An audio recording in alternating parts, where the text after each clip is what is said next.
Sir ಇವತ್ತು ಮೇರು ನಟಿಯನ್ನ ನಾವು ಕಳೆದುಕೊಂಡಿದ್ದೀವಿ?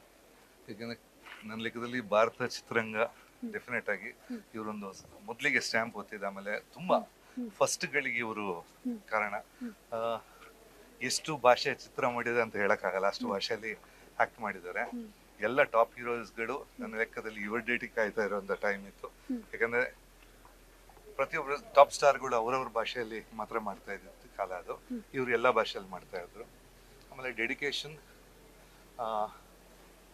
ಪರ್ಫಾರ್ಮೆನ್ಸ್, ನಾನು ಹೇಳ್ಬೇಕಂದ್ರೆ ಈ ಪ್ರತಿಯೊಂದು ಚಿತ್ರದಲ್ಲಿ ಅವರು ನೋಡುವಾಗ ಬೇರೆ ತರ ಕಾಣ್ತಾ ಇದ್ರು.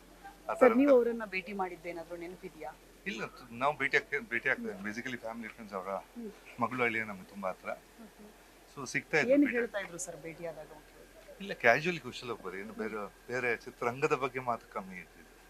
ಸೊ ಚಿತ್ರರಂಗದಿಂದ ಬ್ರೇಕ್ ತಗೊಂಡಿದ್ದಂತ ಸಂದರ್ಭದಲ್ಲಿ ಅವರ ಹಳೆಯ ಫೋಟೋಗಳನ್ನ ಇಟ್ಕೊಂಡು ಮೆಲುಕಾಗ್ತಿದ್ರು, ಬಂದವರಿಗೆ ತೋರಿಸ್ತಾ ಇದ್ರು ಅಂತ ಹೇಳ್ತಾ ಇದ್ರು. ಆಮೇಲೆ ಮನೆಯಲ್ಲಿ ತುಂಬಾ ಫೋಟೋಸ್ ಇದ್ಗಳಿದೆ, ಮನೆಯಲ್ಲಿ ತುಂಬಾ ಫೋಟೋಸ್ಗಳಿದೆ.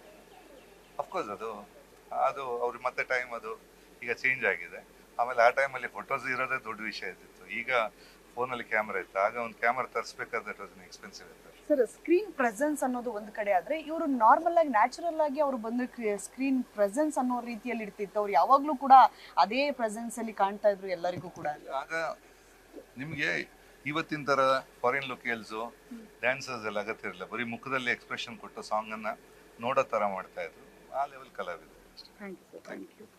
ಇವಿಷ್ಟು ಗುರುಕಿರಣ್ ಅವರ ಮಾತುಗಳು. ಕ್ಯಾಮ್ರಾ ಪರ್ಸನ್ ಶಿವಕುಮಾರ್ ಜೊತೆ ವಿದ್ಯಾಶ್ರೀ, ಏಷ್ಯಾನೆಟ್ ಸುವರ್ಣ ನ್ಯೂಸ್, ಬೆಂಗಳೂರು.